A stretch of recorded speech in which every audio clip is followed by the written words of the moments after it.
Hi folks, you're with Tacitus today at your Pushback channel, and thank you for joining this radio live stream. In this essay, I'd like to talk about the insane and getting worse, as far as I can tell, hiring practices that are now standard behaviour in woke corporations, government departments, government quangos, NGOs, so on. So the sector of the economy where merit counts is decreasing at a rapid rate. And the converse also applies, or the reverse also applies, that the amount of jobs that are available for the insane wokerati are multiplying at a rate of knots. And woke jobs and woke positions are now routinely paying better than any real job is paying. And I frequently use the example of say diversity officers and inclusion officers and that sort of thing being paid more, in some cases handsomely more than say senior civil engineers are. The guys designing the next generation of space rockets aren't paid as much as a diversity and inclusion director at a college or say a bank or somewhere like that. So these crazy jobs are paying more. Now, on top of that, if I look at the sort of just a list of, in Australia at least, the best paying jobs in the country, it's just routine now that between 2/3 and 3/4 of all the best paid jobs are now government jobs or NGO jobs or quango jobs. And if you look at just the best paid jobs, as in like the top 10, that sort of thing, none of them are in the private sector. So now that's the complete reverse of how it was, but it'll give you an idea as to the insanity. But if it's in the sort of the real private sector, commercial sector, the amount of qualifications and the rigor of the education, the achievements that are required to be in those well-paid jobs, only the best, or other than the wastrel children of a wealthy chairman or something. But that aside, only the best people are getting those jobs. But for the well-paid NGO and government jobs, far from it. Some of the least qualified people you can imagine are getting these jobs, and some of them being very, very well paid indeed. So let me talk a bit about a client that we were sort of doing some work with, and we were kind of in a subcontract arrangement with some other guys, and then I'll talk a bit about how I managed to get close up to listen to and see the recruitment practices of this quango. So this is a project we're working on with a client. Wanted to put a temporary hold on the project until they'd appointed or hired a new regional chief executive officer. Now, the quango in question is very well funded. It's got money coming at it from all directions, including some NGO money, interestingly. Now, their task is to redevelop regional areas that have suffered deindustrialization, which, of course, has gone through all the Western economies, and has particularly where there was a rural township that might have relied on the employment that a large factory had. Maybe the township even grew up around the factory. So if the factory goes, more than half the people who are employed there lose their jobs, and on top of that, the income that they had from their factory job that they would spend in the local economy, such as the local grocery store or the cafes, the restaurants, and so on, that also takes a huge hit. So just the closing down of a factory, whether they send it offshore to China or somewhere else, the closing down of a factory can turn, say, a thriving town into a ghost town real quick.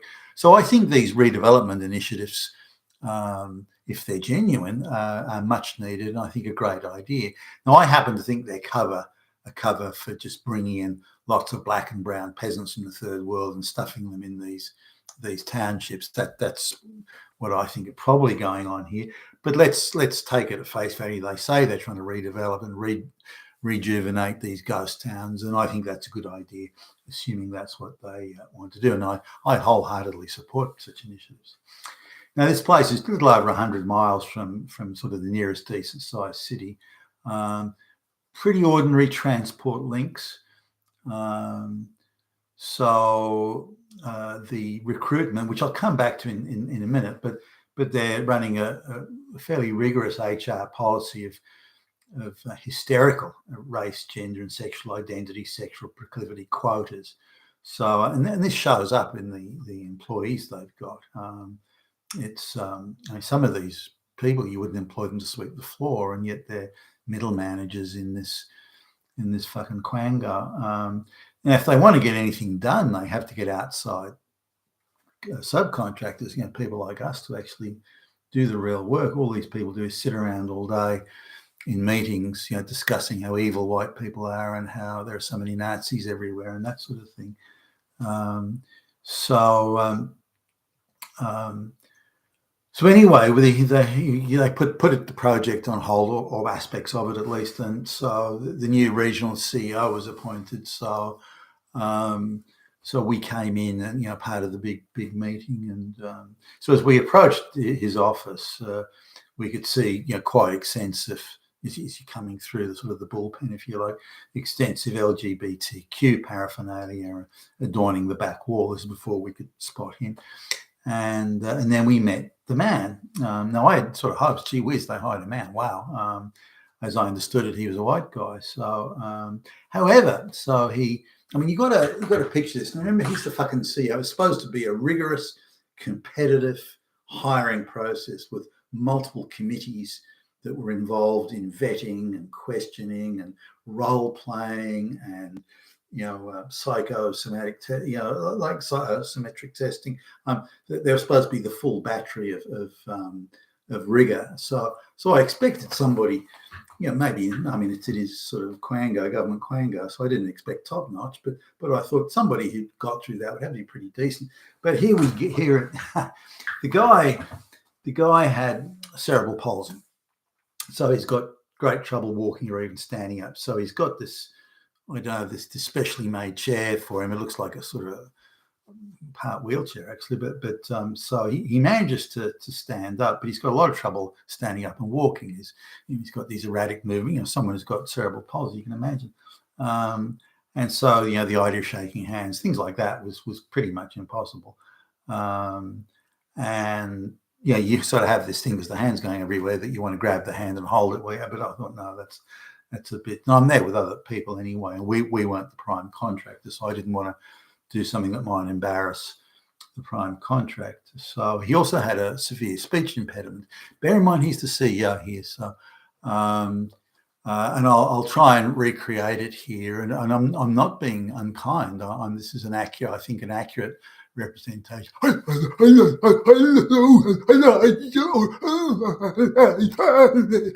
That's it. So we're talking that amount of handicap with speaking. Now, eventually, he does sort of get out a word or two, so you can kind of see where it's going. But you've got to be, quite patient waiting for it. You can see he's trying hard. Now, it's a sort of the physical handicap, and that creates sort of the stammering. But I can imagine that there are other issues that be feeding to that as well. So now, on top of that, he's got quite a misshapen mouth. So the jaw is sort of out of alignment with, and the tongue doesn't seem to coordinate with anything. So because of this, you're getting these very strange sounds coming out. So Billy Bob. No, that's Billy Bob, and he does get there in the end. But you need to sort of now. It doesn't matter what you think about, whether handicapped people should or shouldn't get employment or what sort of employment, now there are people like this who are alleged, I've never met one, by the way, alleged to, have 2 million IQs. So they're off the planet intelligent. But then that is sort of obscured, if you like, by the physical handicaps. Now, this is definitely not the case with this guy. So I doubt he'd have an IQ of 100, would be my guess, and didn't seem to grasp, even simple concepts that were being explained. I mean, he could sit there and listen, so that side of him wasn't affected. But he would, sitting in the chair every sort of, minute or so, he would lunge forward and almost with his face bouncing off the desk, then go backwards in the chair, and his eye looked like he was having a seizure of some sort, and the eyes would just sort of flicker at the ceiling or flutter at the ceiling, and you sort of have to stop and think, holy shit, what's going on? And it's obviously disconcerting the people who are there. Now, I think with something like this, we should have been prepared. Somebody should have, okay, now this guy's, you may see him do this or do that, or now he's not having a fit. It's just because of so and so, and so I think we should have been prepared. But anyway, that's another matter. I've been around enough to.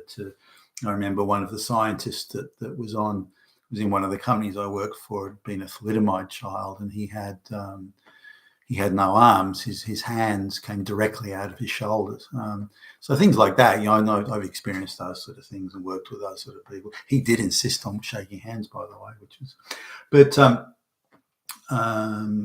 now, it was a painstaking session, as you can probably imagine here, but this guy had not a sliver of relevant experience or appropriate credentials. Now you say, okay, well, maybe he's surrounded by people that really are well qualified. So he can be a token puppet sort of thing, but everyone around him can. But that's not so. He's surrounded by people who are also equity placeholders and equity rewarded, and they're also unqualified to be there. So it's not like he's getting any support or help. But clearly they're not holding him or the group or the organisation to a high standard. Now, all the management roles, certainly as I could tell, were subject to this professional or this form of professional debauchery, and diminished and reduced to like a sick, horrible joke by an insane equity quota system, which is what this was. So we were all staggered, and me included, that someone so handicapped, this is not mild handicaps, this is off the planet handicaps, and unqualified, so it's both here, could be given this quite prestigious job. Now, it pays a little over 4 times the average wage, so it's not like it's paying chump change.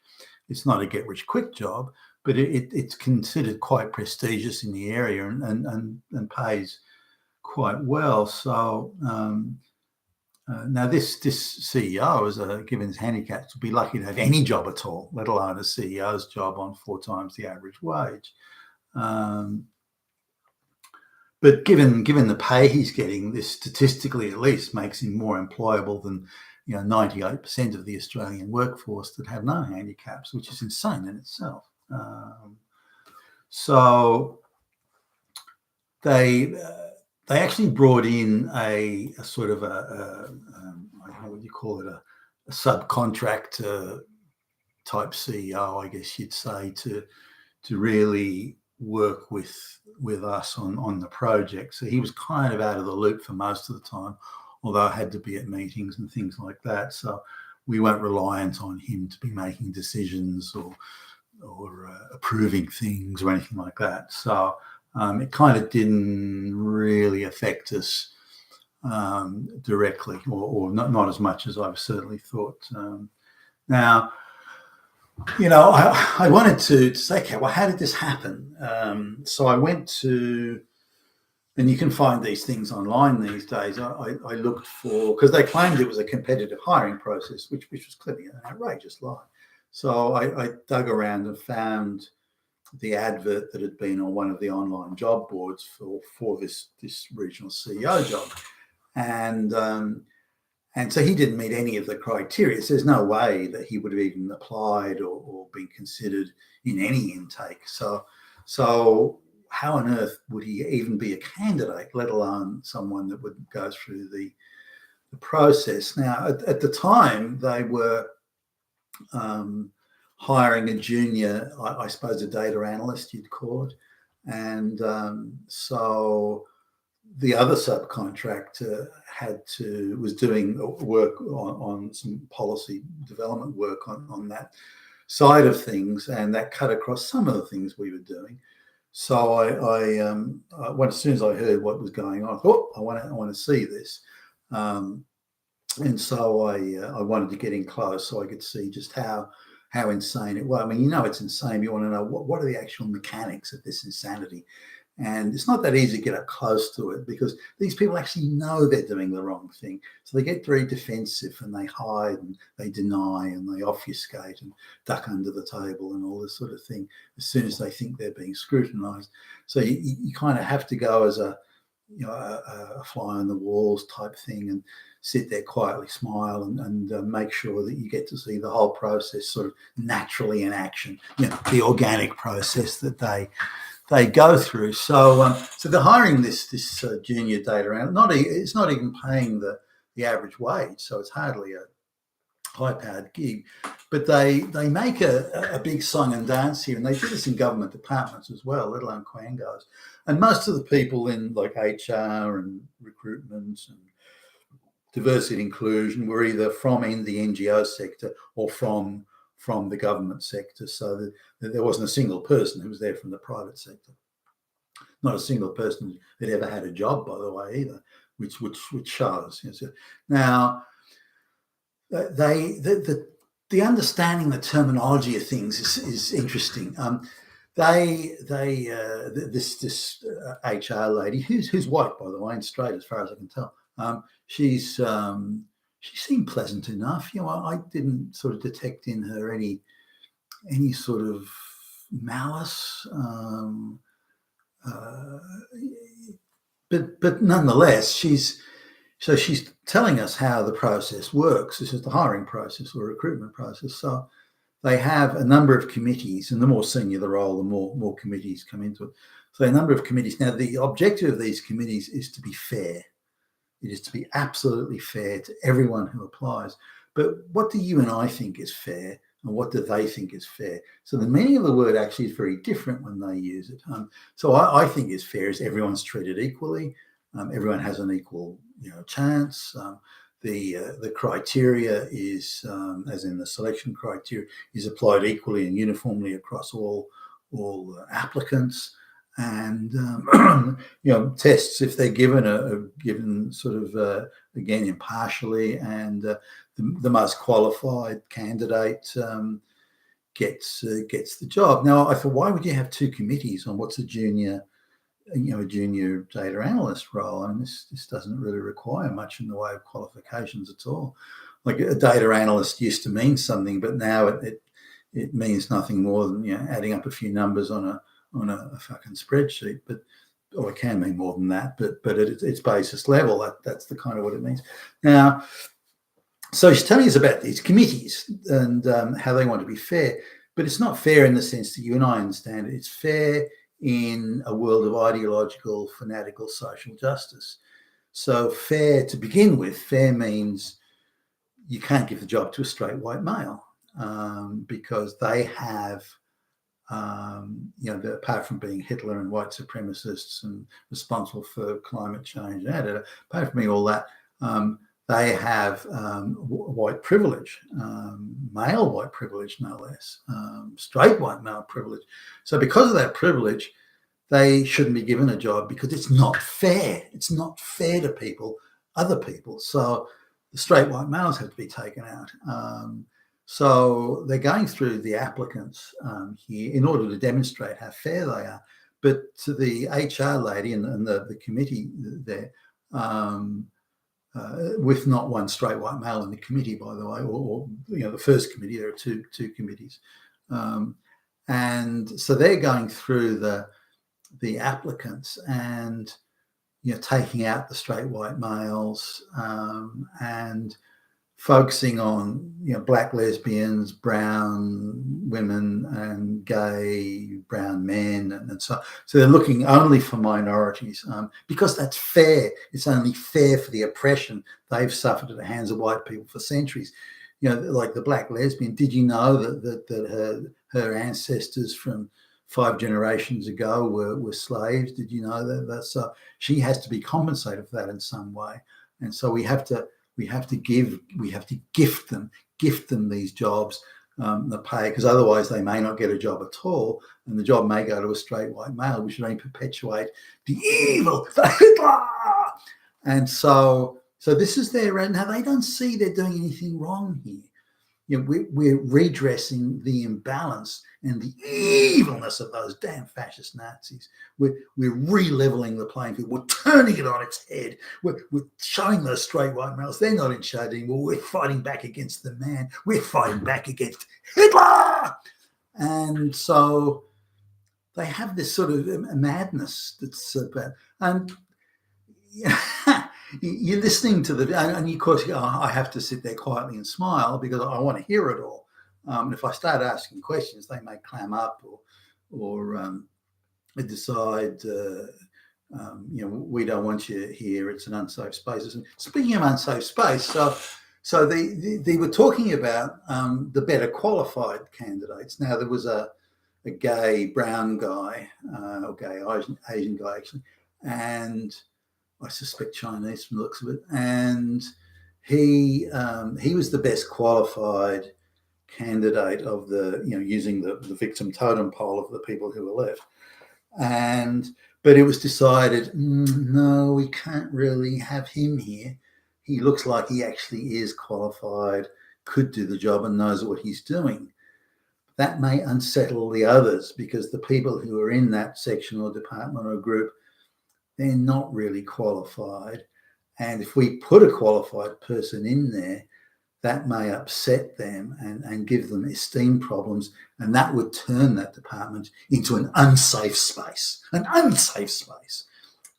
the guy's gay and Asian. I mean, gee whiz, isn't that enough? No, it's not. He looks like he actually may know what he's doing. That will unsettle the others in that department. So we can't hire him either. So no, he's out. So then they come down to the proverbial black lesbian, the brown single mother, and so on. Now they do ultimately concede that the black woman has zero anything that's relevant to the role. So they sort of and ah, but they're not happy about it. Not happy about it at all. You can tell. But they do, say, no, we can't do it. We've got to get someone who actually has got something there. So they end up hiring the brown, or recommending the hiring of the brown single mother. And now she once did worked 6 weeks for an NGO, adding up how many placards that they need to do the protest march.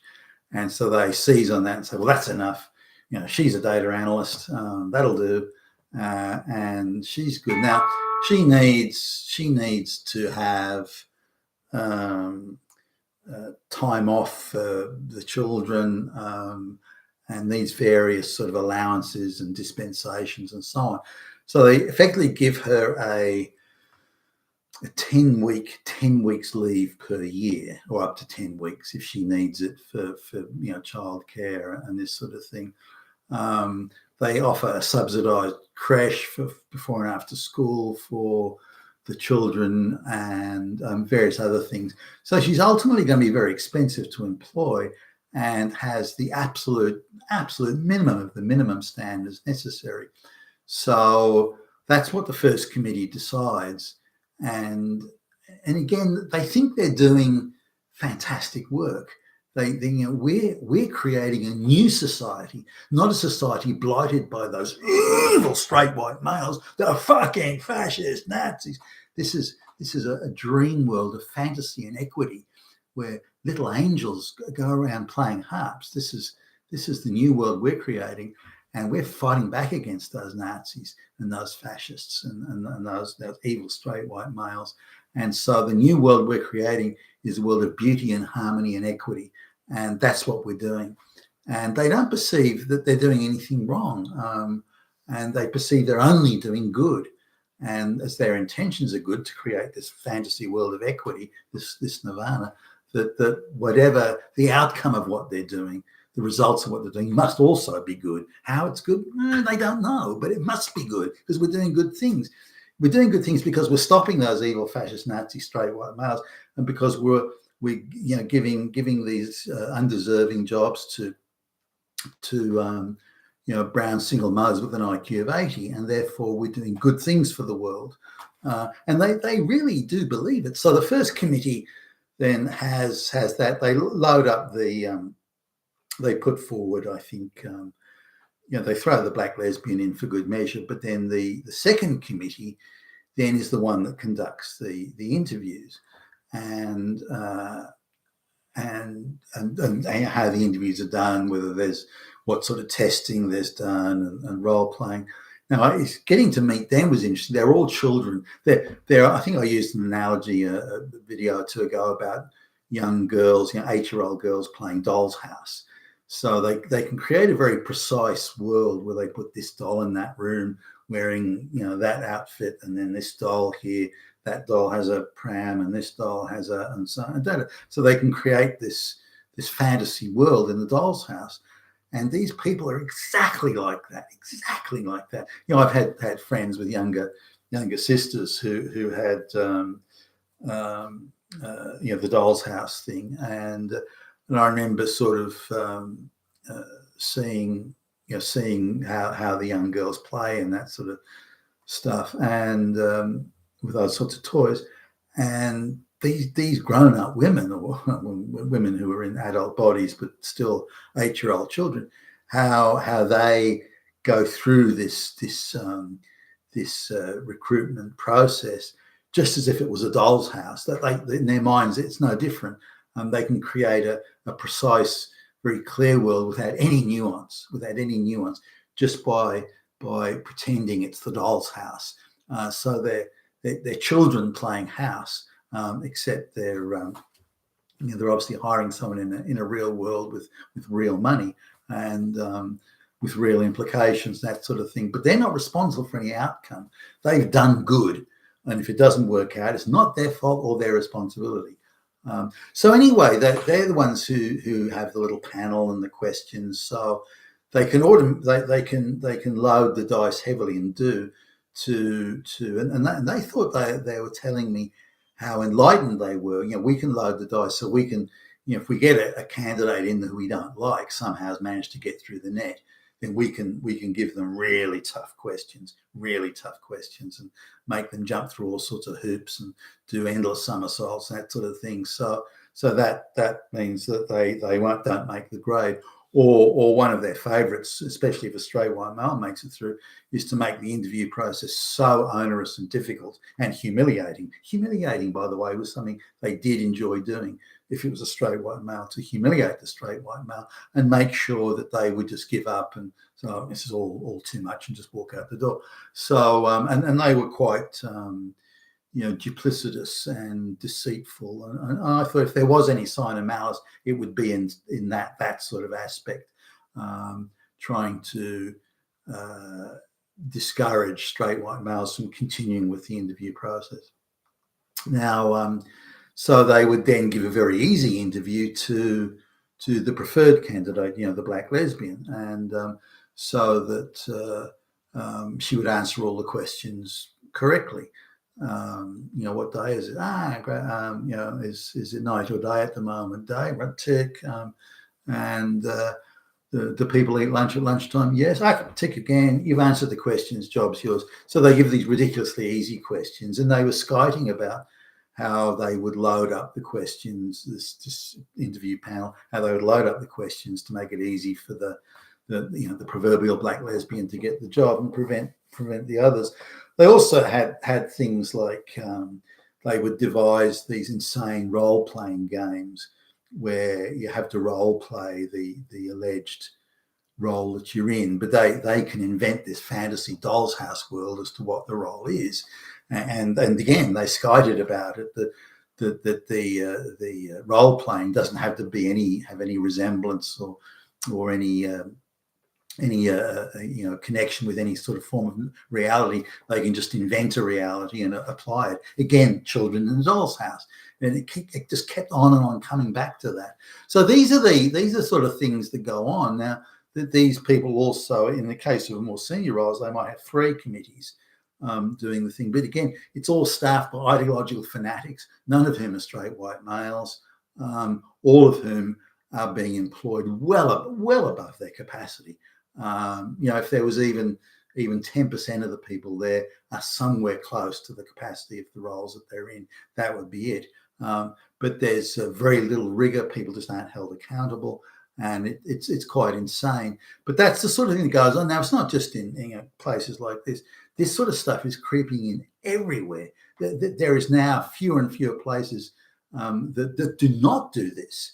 So this is now the standard of how things are done.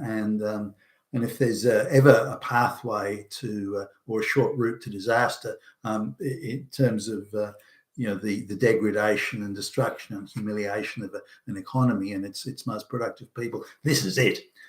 You've been with Tacitus today, your Pushback channel, and thank you for listening.